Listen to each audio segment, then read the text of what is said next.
Mr. President, you are surrounded by, I believe, 4 lawyers. Hindi ko na kailangan, ma'am. Because you are a lawyer I yourself. can take of myself. I can take care of Yes. myself. And of course, you understand the elements of an extrajudicial confession. Yes. You confirm that you are of sound mind. And not only that, body Yes. as well. You confirm that your statement is voluntary. Yes. And of course, you confirm that you understand the consequences of your extrajudicial confession.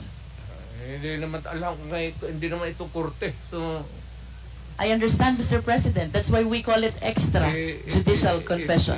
It is not a confession. It is a statement coming from the mouth of a mayor or a president at that time.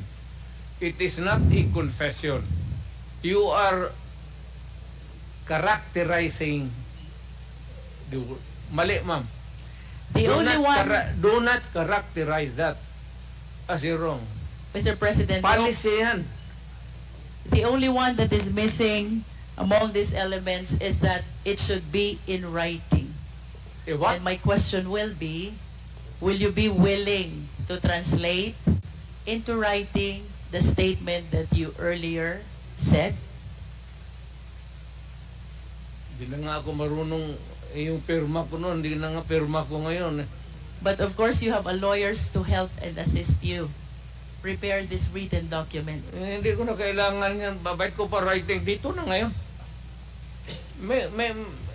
It's documented by the records here. Magtanong na kayo ng magtanong. Anong gusto mong tanongin? Criminal? Mr. President, I wish to proceed to my next question. Do you know Laod firing range? Do you know? Alam niyo po ba yung Laod firing range? So, hindi. Do you know? Nalalaman niyo po ba kung ano o yan. saan yung Laod firing range? Doon ako nagpa-practice magbarel para pumatay ng tao. Thank you. Nagpa-practice po kayong bumaril para pumatay ng tao. And alam niyo din po ba yung Laod Quarry? Hindi ko na negosyo yan, ma'am. Yung firing range, But at least you are aware that Laod firing range is situated in the Laod Quarry, within the premises and compound of Laod Quarry. Siguro. Tama po ba yun? Within the premises of a quarry, there is a firing range. Do you confirm that, Mr. President? That should be the question. Do you know Ben Laod? Yes, I think so. Who is Ben Laod? Si policeman. He's a policeman. He owns the land He owns the land. where the firing range is located. And do you remember, Mr. President, that the CHR, during the time of the former chairman, Laila de Lima, investigated and inspected this Laod Quarry, where they were able to discover human bones. Are you aware of that?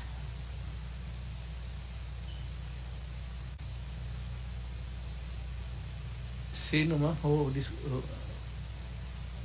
investigated? Panahon po ni Chairman Laila de Lima sa Commission on Human Rights. Sorry, I do not know her. Nag-imbestiga po ang CHR tungkol sa extrajudicial killing kung saan nakadiskubre po ang taga-CHR na mga buto ng katawan ng tao. Kayo po ba ay aware dito? I am aware of only one bone. Dala-dala ni... Sino yung sinabi mo? CHR former chairwoman, Laila de Lima. It's there. Hindi, isa lang po. And you are aware also that the former DOJ Secretary, Vitaliano Aguirre, represented Ben Laod in the investigation of the extrajudicial killing. What do I know about the investigation? Or If you about are aware, Aguirre? Mr. President. Yes, Aguirre is my... Are you associated? Of course, you are associated to Vitaliano Aguirre as a matter of fact. Is my Contemporary. sa eskwelahan, no? And during your time, you appointed him even as the DOJ Secretary. Tama po ba? Yes, because bright. During that time, Mr. President, you were the mayor. Tama po? Mayor of Davao City. No, I cannot appoint a secretary. Hindi ako, mayor lang ako po, so it has to be Now, let me rephrase my question, Mr. somebody President. else's job, not mine. During the time when these extrajudicial killings happened, you were the mayor? Tama po ba yun? Well, not only during my time as mayor. Was there any point in time, Mr. President, na pinaimbestigahan niyo po itong mga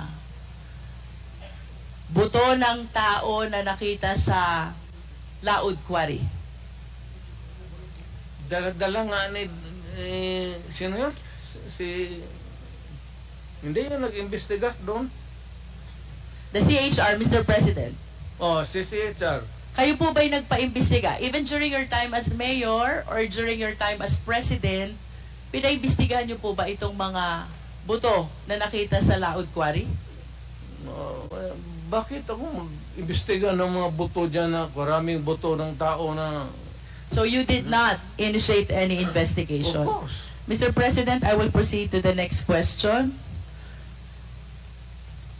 On December 31, 2004, nag-conduct po ng raid ang PIDEA 11, headed by Superintendent Wilkins Villanueva, joined by some operatives of PIDEA Manila, National Headquarters. 6 po yung Chinese na napatay. But in addition to this Chinese, a certain SPO4, Val Carillo, apprehended Alan C. along with 10 other companions. Based on the affidavit of Mr. Las Cañas, Mr. President, you ordered the killing of Mr. Alan C. along with the 10 other companions. That is not true. That is a job of the police. Hindi ko trabaho magpatay, ma'am. There are 2 important observations in his affidavit, Mr. President. Ang sabi po niya dito, si Alan C. ay nag-offer ng 200 million for the release of the 2 chemists and another 100 million for the remaining 8 personalities. But when he tried to seek your permission, you refused, and you even said, madami kayong intel funds. Totoo yan. Kung bribery siguro yan. Hindi ko, never in my... Are you confirming, Mr. President, that during this time, Las Cañas and Sunny Buenaventura sought your permission whether to release Alan C. and the 10 others in exchange of the 200 million plus 100 million? Masyadong malaking pera yan, man. Totoo yan. You are denying it, Mr. President. Of course. But do you confirm